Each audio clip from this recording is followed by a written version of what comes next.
Namaskar, Anyong Hasanika. This is Sonu Trivedi, Director of Swami Vivekanand Cultural Center at the Embassy of India in Seoul, welcoming you all at this international symposium on India and Republic of Korea, aspects of public diplomacy, jointly organized by Swami Vivekanand Cultural Center, Embassy of India, Seoul, and India Foundation, New Delhi, in collaboration with College of Buddhism at Dongguk University and Department of Indian Studies at Busan University of Foreign Studies. This symposium is a part of our special Azadi Ka Amrit Mahotsav series under India at 75 celebrations. At the Cultural Center, we have always endeavored to bring the diverse cultural canvas of India at your doorsteps, wherever you are in the world.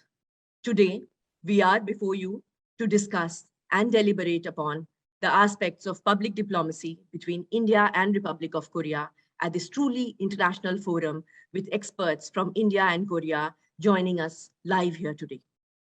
But now to travel all the way from Nalanda to Seoul in Korea to the Dongguk University, where next speaker, Professor Wang Sunil, is speaking. He is very, very strong scholar on literature in Buddhism, philosophical tradition, etc., and doing a lot of cutting edge work. In fact, later this year, when we organize our Global Buddhist Summit, whose theme is literature in Buddhism, India and all over the world, I'm sure he would have a lot to say on that. You may now request Professor Sunil to take over and give us his perspective. Your Excellency Sri Priya, Ambassador of India to South Korea, Your Excellency Jang Jae-bok, Ambassador of Korea to India, Director Sonu, Indian Culture Center in Seoul, and distinguished guests and ladies and gentlemen. My name is Sunil Hwang, and I'm working as a Dean of College of Buddhism in Dongguk University. And I pronounce my name as Sunil in Indian style.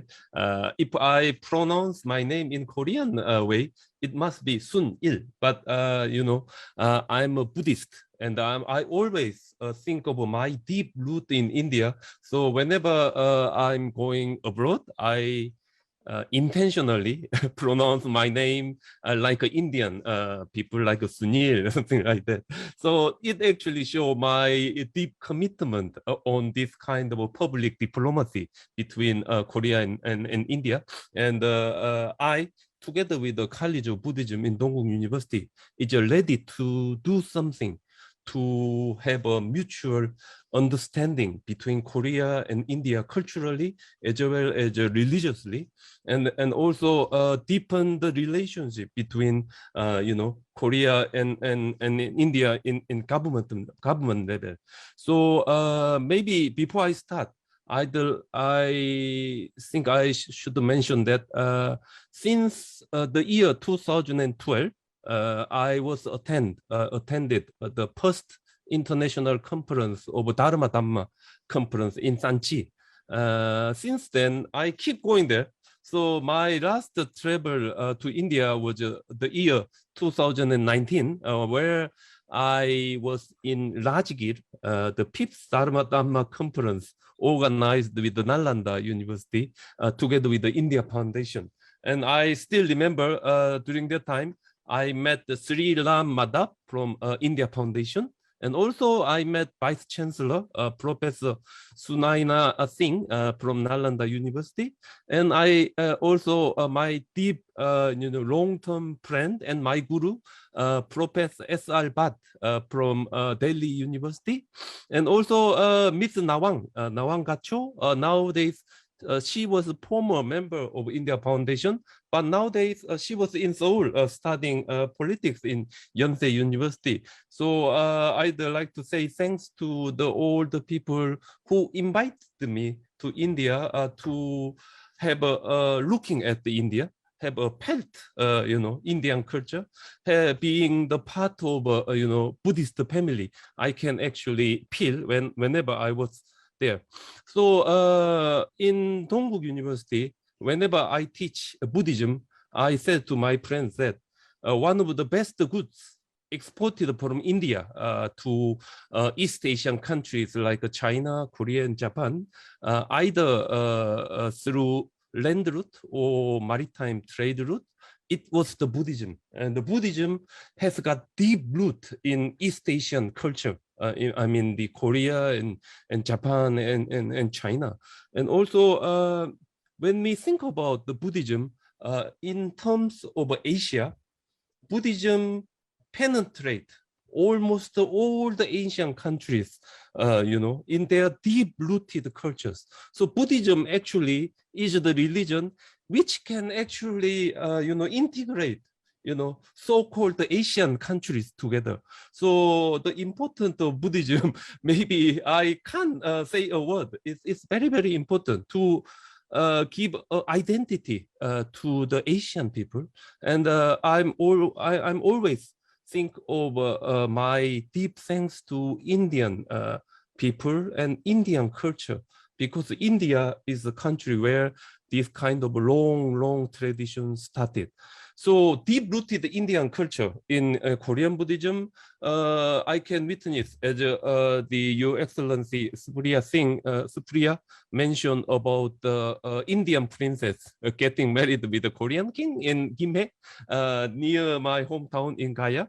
It's a beautiful legend we all remember. But apart from them, there are many things. As Vice Chancellor mentioned, Korean monks studying at Nalanda. Korean monks travel to India and so on. There are many kind of linkages we can actually think about it. So last year, I think this year, I witnessed that Indian embassy in Seoul did an excellent job to enshrine Indian Buddha statue to one of the biggest Korean Buddhist temple called the Tongdosa Temple, where we believe the true Sariraka of the Buddha enshrined there. So that was a big event, which actually gave a good impression among the Korean Buddhists. So I mean, the public diplomacy, kind of activity we did, we can make understanding of each country further and wider. So I think enshrining of Indian Buddha statue to Tongdosa Temple is a kind of a turning point to see India is working with the Indian culture. Indian government working with the Indian, Buddhist heritage, which actually give a deep impression to Korean, people actually at that time. Part of the job, College of Buddhism in Dongguk University did together with the Indian Culture Center was organizing a conference entitled Buddhism, a link between Korea and India. So it was a Zoom online conference, but we have many guests from South Korea where they show their understanding of Buddhist heritage, Buddhist textual tradition, Buddhist meditation, together with the yoga and so on. We cover many parts of the aspect of cultural linkage between India and Korea, and give a big good impression from them. So apart from those things, today I have to talk about public diplomacy. So from now on to the future, what we can do, that's what I'm going to talk. Just the one thing I'd like to talk about it. So mutual understanding between Korea and India via Buddhism is the kind of thing India can really do, because nowadays, because of the secularization of Korean society, number of Buddhists getting decreased, but Buddhism become not just the religion. Buddhism is a part of Korean culture. When we look at the important cultural monument in Korea, almost 60% or 70% of Korean important cultural asset actually belongs to Buddhism. So Buddhism has got deep root in Korea, and I think with the Buddhism as a door, India can do a lot about the public diplomacy. So in the old days, as a vice chancellor mentioned, Korean monks studying Buddhism in India in Nalanda. I remember, India actually offer, opportunity to study Indian Buddhism. India offer, teaching. India offer teaching Sanskrit, Pali, and so on without charging anything. That kind of a monk go to India. They are empty-handed, but they have a good education from there. So anyone succeeded in coming back to East Asian country, they become a big, Zen master or Buddhist master and so on. So in the old days, there are monks who can actually go to India. But from the middle of Goryeo dynasty and the Joseon dynasty, where we have a Chinese Confucianist idea, dominated in the political sector, it is not easy for Korean monk and Korean people go abroad, especially to China, India, and so on. It's almost impossible. So one thing happened during that time was that many mountains, many rivers in Korea, the name changed from the ancient Korean name to Indian Buddhist name. So the Tongdosa temple, I mentioned, the Korean temple, we believe to have enshrined the true Shariraka of the Buddha, has got the mountain just behind it.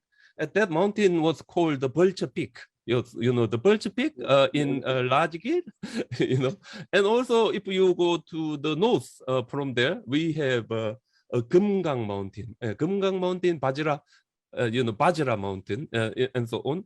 Or if you go to the west of Busan, we can see some kind of a Buryangsan, Buddha Shadow Mountain, Buddha Shadow Mountain. Or Haeinsa Temple, located at the mountain called the Gaya Mountain. So from the old days, Korean Buddhist has got desire to be part of the Indian culture, to be part of the Buddhist heritage in India. So because they can't go there, they changed the name of the mountain and river in Korea in many cases. So nowadays, the travel to India is wide open, and Korean people and the Korean Buddhist monk organization and so on organize kind of a pilgrimage before COVID-19 hit, travel market. But I think it is going to be restarted. And when we think about pilgrim site, Buddhist pilgrim site in India, there are 4 major Buddhist pilgrim sites: the birthplace, a place of enlightenment, place of the first sermon, and the place of nirvana, together with the 4 cities where the Buddha performed supernatural power. So Rajgir, Sankasha, Shravasti, and Vaishali. And so altogether, there are 8 most sacred sites in India where all the Korean Buddhists wants to go there. I actually wants to go there. I become, so impressed when I was in Rajgir, and I become so excited when Indian Ministry of Foreign Affairs built a Nalanda University. That news actually gave me a deep desire to go there. So apart from the Lumbini, 7 sites was there in India. And these kind of pilgrim site, if Indian government, develop together with Korea, maybe Korean Buddhist Joge Order wants to do more on, major sites like Kushinagara and Sarnath. We are going to have a new Korean temple open soon, and we have Bodh Gaya and so on. But there are no Korean center in Kushinagar where the Buddha, finally nirvanized there. So, kind of developing that kind of pilgrim site in India, and maybe you can establish some kind of a working path between the major Buddhist pilgrim sites. Like I think in the old days when Buddhism flourished in India, Indian Buddhists walking, in between all those 7 most important pilgrim sites. So developing those kind of sacred Buddhist sites in India will promote more Korean Buddhists eager to go to India. And India is the country we can explain by word. You should experience there. Whenever I go to India, I can feel something. I can't exactly talking about what is going on there, but we can have something. And also Buddhist, almost all the Buddhists in Korea wants to follow the footsteps of the Buddha, almost 2,500 years ago, when the Buddha walking through that path, we also follow his footsteps. So it can give a deep impression to Korean Buddhism. So through this kind of a Buddhist linkage between India and Korea, then from the Korean Buddhist to general public of Korean people, and through there, everyone can have a more and better understanding of Indian culture and Indian Buddhism. So one thing Dongguk University eager to do is to have an MOU with Nalanda University in Rajgir, and hopefully we can do something like opening of a Korean Buddhist Vihara there. There, if Korean monks stay there, it can actually promote not only kind of a pilgrimage, but it can also promote the tourism, just like Lumbini, where there is one Korean temple called the Daesung Temple. Many Korean tourists actually go there. So this kind of work, if we do through Buddhist linkage, if Indian government or Indian Ministry of Foreign Affairs help, I think we can build a kind of a firm base to promote, mutual understanding between India and Korea, and we can also build some kind of a means through which Indian people can understand Korea. Korean people can understand India better. So maybe a small starting point, because Dongguk is the only university in South Korea, kind of a comprehensive university founded by Korean Buddhist Joge order, and Joge order cover almost 80% of Korean Buddhists here. So we Dongguk actually, while I was working as a dean, wants to do something to promote that kind of a pilgrimage and walking path in between the sacred site of Buddhism. And in that way, understanding of Indian culture among the Korean Buddhists can expand to the general public of the Korean people. Then I think, public diplomacy automatically going, without having any, further, difficult job. I think that's the one thing I'd like to mention in this opportunity. Thank you very much. Thank you very much. Thank you very much, Professor Sunil. In fact, just to add to what you were saying, we had long meetings with Venerable Dhammadipa Ila of the Joge order, and he did talk about this walking path.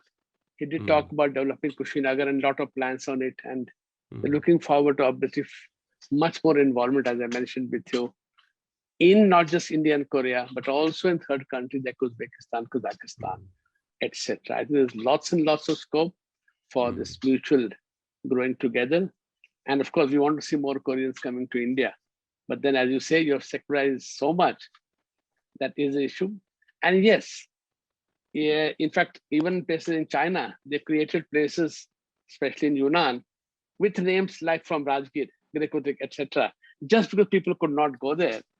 And of course, your Vajra mountain in the north is more famous up north because the ruling dynasty likes to claim that they are from there to get the legitimacy. That's a very interesting. Again, you never know. See how these factors are used socially, politically, sometimes misused, of course. It's always there. Let me now open up to questions. My screen is a little frozen. I'm having difficulty changing screens. If somebody is raising hands, Shishti, Sonu, can somebody guide me on who's raising hands and they can ask some questions, clarifications, make a point, etc.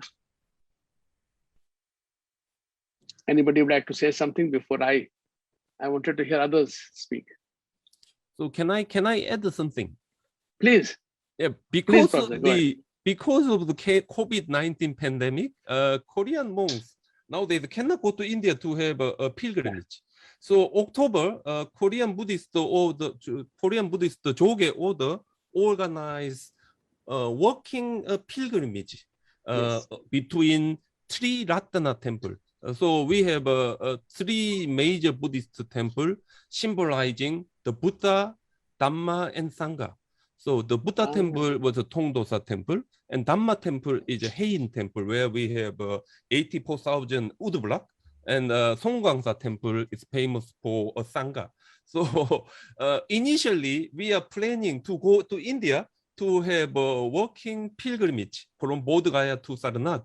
But because of this situation, we cannot go. So instead, in October, we actually do walking pilgrimage from Songgwangsa temple to Haeinsa temple and Tongdosa temple. But everyone participate in that, walking pilgrimage. They all wants to go to India. They all wants to follow. We want the flights. We want the flights from Seoul to Delhi to start as soon as possible, so you can do the actual walk from Bodh Gaya to Sarnath. Yeah. Vishal Kushwaha wants to say something. Please, Vishal, go ahead.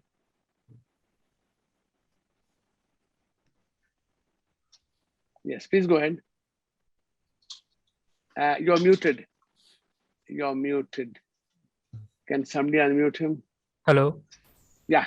Can Yes. hear you. Please So go ahead. we can also organize some cultural and educational tours for South Korean students to India for that Buddhist pilgrimage sites, so that they can learn more about these sites. Absolutely. And also they can learn about the vast culture of our India.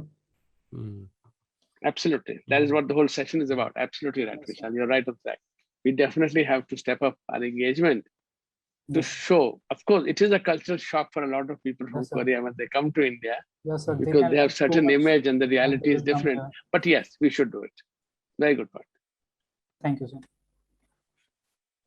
Do you have anybody else to say something? May I say Would like to something? contribute? Please. India and Korea are cultural cousins, having centuries old historical relationship and exchanges. I think we should now strengthen that and reach it to its height. That's why they should have more and more monks from Korea coming to India, Indian Buddhist scholars going to Korea. I have one suggestion, and it is for both Sri Ram Madhavji and Professor Sunaina Singhji. The 6th Dhamma Conference is going to be held in Nalanda in the month of October. Of course, Professor Sunil is a regular participant in our Dhamma conference, and this time also I hope that he would be participating. But there should be the cultural delegation that he is referring to from the 3 temples dealing with the Buddha, Dhamma, and Sangha. They can also visit during that time Nalanda and make their participation in the deliberations. So this is just a suggestion, but I think we should utilize that particular opportunity. Absolutely. Yeah. And but sir, what a particular, yeah, please go ahead. Please go ahead. Pardon? No, please go ahead. Please go ahead. Please go ahead. I thought you had ended speaking. Please go ahead. No. That's all. So I believe that in the conference with Dr. Shaktiji also is organizing. Let there be a strong contingent coming from South Korea. Yeah. So that will be fine. Okay. Thank you very much. But 2 quick reactions. First, I really like your point about Indians going to Korea. Indians should also be going to Korea to learn how the Pure Land tradition or the Joge order has developed, has adapted, and really grown. if you look at the way they have really developed aesthetics, for example, it's amazing. And how you can link aesthetics with spiritualism and behavior patterns, amazing. You can learn from Korea. We should. And definitely. I have been to South Korea several times and attended also conferences organized by the Yogi Order. At that time, Sunil might be remember. Professor S.K. Singh was the president. Kim S.K. Kim. Sun Gun, Kim Sun Gun. Yeah, I remember only the English name, S.K. Kim. He was the president then, and so it's a strong organization, and very. Yeah. So we should have a relationship with that Yogi Order for promotion of Buddhism, as also for India-Korea cultural exchanges. And definitely in our academic conference on literature and Buddhism, we will definitely be inviting people from Korea. People like Professor Sunil, definitely will be inviting him. And our academic conference, which ICCR is helping us, pushing us, helping us to do it. And I think we have this Indian Buddhist Association headed by Professor I think he has been my student also. I don't remember. Professor, I have edited a book, Buddhist Thought in India and Korea, and there his paper is also there. He has been my PhD student. Anyway, Arvind Singh की तो बात नहीं कर रहे हैं आप? Yeah. Arvind Singh. No. Korean. Professor Lee. Professor Lee. He studied in Delhi University and for his PhD. So he is president of that association. I think we can invite that association also to send a strong delegation. What's the name of that? It is Indian Philosophy Association or some such name is there, no? In Korea. We'll find it. We'll find out and we'll give the details. We'll find out and obviously contact them. Does anybody else want to say something before I hand over to the next session? Rajan, I can't see the full name. As I said, my screen is frozen. Please go ahead. Rajan Kumar. My screen is only showing that much. Please go ahead. Ha, Rajan, please go ahead. Please unmute yourself and go ahead. You're muted. Am I audible right now, sir? Yes, you're very audible. So, Professor Sunil, and I just wanted to ask about one particular dimension of Buddhism, that when it traveled from India to Korea, Professor Sunil is talking about how over a period of time, certain mountains and rivers were given Indian Buddhist names. And then we also know that Indian Buddhism interacted with the local shamanistic traditions, the indigenous traditions of Korea then. Apart from the positive accommodation of Indian Buddhism there, do we find any instance of people resisting Buddhism there initially when it was entering into Korea? Or is it always positive and accepting and accommodation and with both the hands that Buddhism is great? So Indian Buddhism, when transferred to the different country, we usually call it Indian Buddhism has got deep root in different country. This is kind of a tradition established by King Ashoka during the time around the 200, 300 before Common Era, where King Ashoka sent the embassies, people to the next country next to India, and the king accept Buddhism as his faith, and ministers and all the aristocrats accept it, and then all the people in the country become Buddhist. That happened in China, that happened in Korea, that happened in Sri Lanka, and so on. So in Korea, when Buddhism transmitted, Korea divided into 3 different countries, and one was called the Goguryeo in the northern part of the Korean peninsula, and the Baekje, western part of the peninsula, and Shilla, eastern part of the peninsula. So Buddhism become welcome from the Goguryeo dynasty and Baekje dynasty, but not Shilla dynasty. The Shilla is the east of the Korean peninsula. And according to the Samgung Yusa, one of the old history book, it said that the king and the aristocrat refused to accept the Buddhism. So Buddhism, enter into the Shilla not as a kind of aristocrat religion, but not as a kind of a religion of ordinary people. And step by step, Buddhism become bigger and bigger. And we have one person who actually killed by the king called the Ichadon. So he was killed by the king, but as soon as the king cut his head, his body going up to the sky and show all kind of miracle.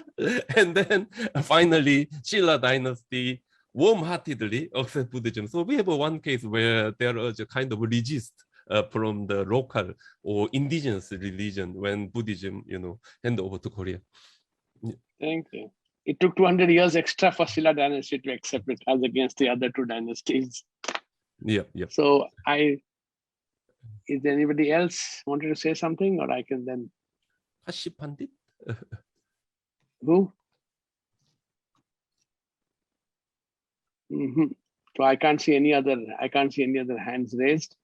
So I think, ladies and gentlemen, we must thank the Indian Cultural Center, Swami Vivekananda Cultural Center, Embassy of India Seoul, the Embassy of India in Seoul, India Foundation, the Dongguk University, and the Busan University for, I think, bringing us together. Of course, you have 2 more sessions to go, but I think this session on historical linkages and cultural diplomacy, I think both the speakers were very good. You brought out the facts and brought out the various dimensions to it. But I think, as rightly suggested by people, now we need to really build on it and take cultural diplomacy to a different level altogether, encompassing, of course, pilgrimage. Pilgrimage is a very important part of it.